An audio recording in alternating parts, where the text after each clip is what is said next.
अगर मेहनत ही सब कुछ होती तो क्यों सबसे ज्यादा मेहनती लोग सबसे ज्यादा सक्सेसफुल नहीं होते?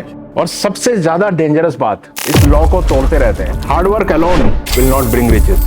मास्टरमाइंड कभी भी ईगो से नहीं बनता। प्रॉब्लम आइडिया नहीं है, प्रॉब्लम अकेले सोचना है। एक गलत माइंड आपके सालों की मेहनत को खराब कर सकता है। No exception, no shortcut. और यहीं से कोई कॉन्सेप्ट नहीं बल्कि एक लॉ सामने निकल कर आया, मास्टरमाइंड।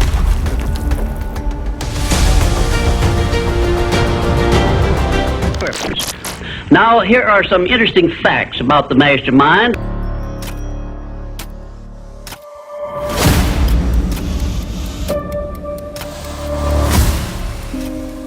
यार तुझे पता है सुन का प्रमोशन हो गया। क्या? हाँ यार राजेश का भी प्रमोशन हो गया। यार हमारा ही नहीं होता है। मेहनत हम करें, छुट्टी हम नहीं लेते, तब भी यार इतनी मेहनत करने के बावजूद भी यार दिमाग खराब हो गया। क्या कर सकते हैं? एक सवाल पूछता हूं, अगर मेहनत ही सब कुछ होती तो क्यों सबसे ज्यादा मेहनती लोग सबसे ज्यादा सक्सेसफुल नहीं होते और पूरी जिंदगी घिसते रहते हैं? आज मैं मोटिवेशन नहीं बताऊंगा, आज मैं सक्सेस के बारे में भी बात नहीं करूंगा।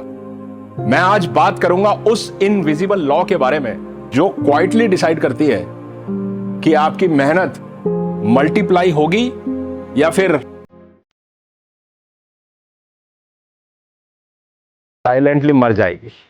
और सबसे ज्यादा डेंजरस बात, ज्यादातर लोग इस लॉ को तोड़ते रहते हैं बिना ये जाने कि वो ऐसा कर रहे हैं। सबसे ज्यादा फ्रस्ट्रेटेड लोग अक्सर सबसे ज्यादा सिंसियर भी होते हैं। वो टाइम पे उठते हैं, जिम्मेदारी लेते हैं, एक्सक्यूजेस नहीं बनाते, लेकिन फिर भी प्रमोशन किसी और को मिल जाता है। Hard work alone will not bring riches. जानते हैं क्यों? क्योंकि मेहनत फ्यूल है, लेकिन स्टीयरिंग व्हील सोच होती है। और जब सोच अकेली होती है ना, वही डर को रिपीट करती है और वही लिमिटेशन भी दिखती है। अकेली मेहनत बर्नआउट देती है, ब्रेक थ्रू नहीं। नेपोलियन हिल ने 20 साल 500 से ज्यादा लोगों के साथ बिताए। Carnegie, Ford, Edison, industrialist, presidents. और एक बात सब में कॉमन निकली कि कोई भी इंसान अकेले के दम पर इतनी हाई लेवल सक्सेस तक नहीं पहुंच पाए। No exception, no shortcut. और यहीं से कोई कॉन्सेप्ट नहीं बल्कि एक लॉ सामने निकल कर आया, मास्टरमाइंड। जी हां, मास्टरमाइंड। नेपोलियन हिल ने कहा है कि मास्टरमाइंड कोई कैजुअल आइडिया नहीं है बल्कि एक लॉ है। और नेपोलियन हिल के मुताबिक इसकी एग्जैक्ट डेफिनेशन क्या है? The coordination of knowledge and effort in a spirit of harmony between two or more people for the attainment of a definite purpose. This principle of success is called the mastermind principle.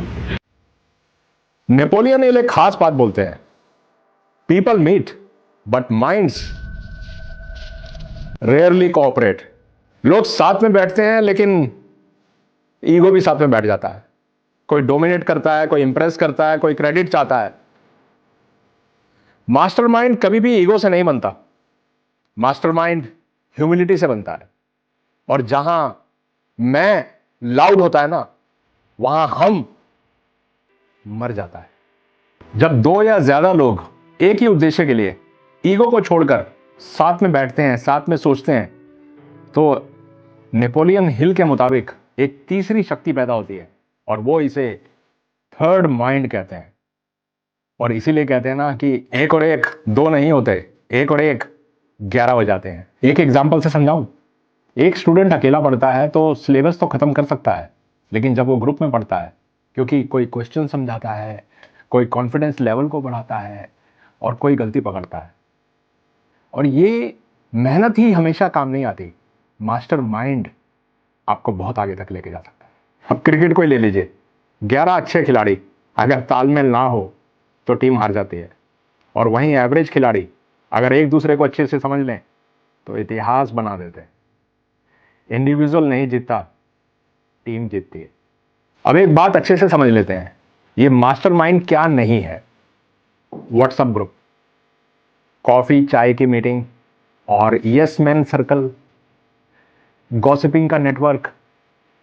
Napoleon हिल साफ कहते हैं, अगर आपका group आपको challenge नहीं करता ना, तो वो मास्टरमाइंड नहीं है, क्योंकि ग्रुप कंफर्टेबल नहीं बनाता बल्कि अनकंफर्टेबल बना देता है। जब आइडिया अकेला होता है ना तो रिस्की लगता है, अनकंफर्टेबल हो जाता है, क्लैरिटी नहीं होती है। लेकिन जब आपके साथ एक मास्टरमाइंड होता है ना, एक जैसी सोच वाले लोग जो आपको क्रिटिसाइज भी करते हैं, आपको कॉन्फिडेंस भी देते हैं, आपकी गलती भी पकड़ते हैं, तो क्लैरिटी आ जाती है। प्रॉब्लम आइडिया नहीं है, प्रॉब्लम अकेले सोचना है। अब मैं आपको मास्टरमाइंड्स के टाइप्स बताऊंगा। फैमिली मास्टरमाइंड, कुछ घर इमोशंस शेयर करते हैं और कुछ घर डिसीजन शेयर करते हैं। फैमिली मास्टरमाइंड जनरेशंस की सीलिंग को बदल देता है। और दूसरा है प्रोफेशनल मास्टरमाइंड। नेपोलियन हिल कहते हैं कि your environment creates your thinking.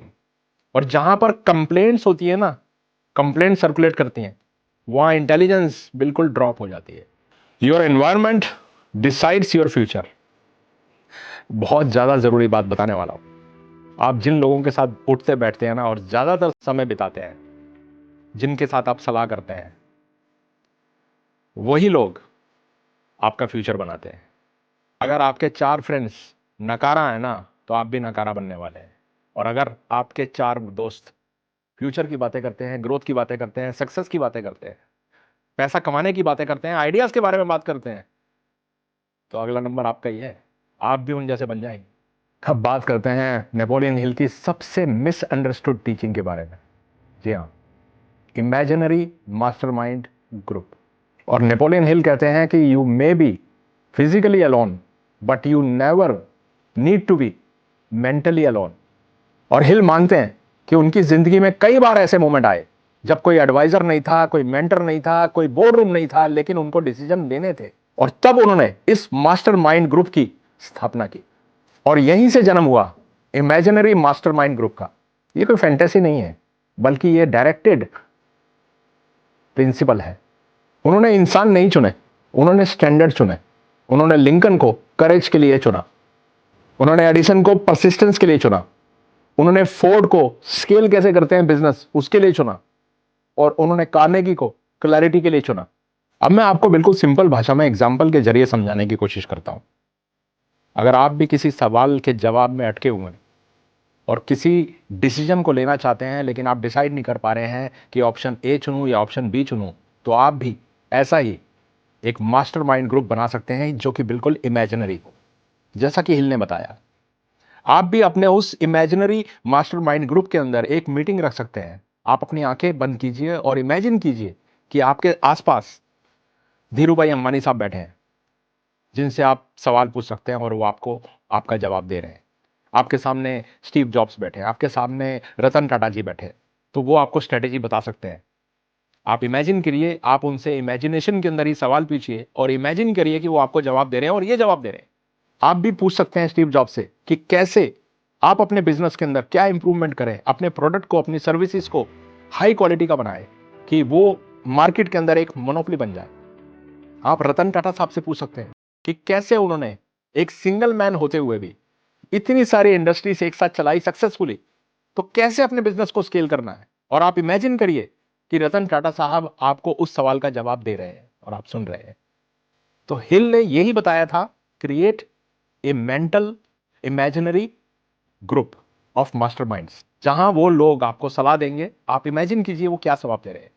और ये जो जवाब है ना, ये आपको इंट्यूशन के जरिए आपको इनके सवालों के जवाब मिलने शुरू हो जाएंगे।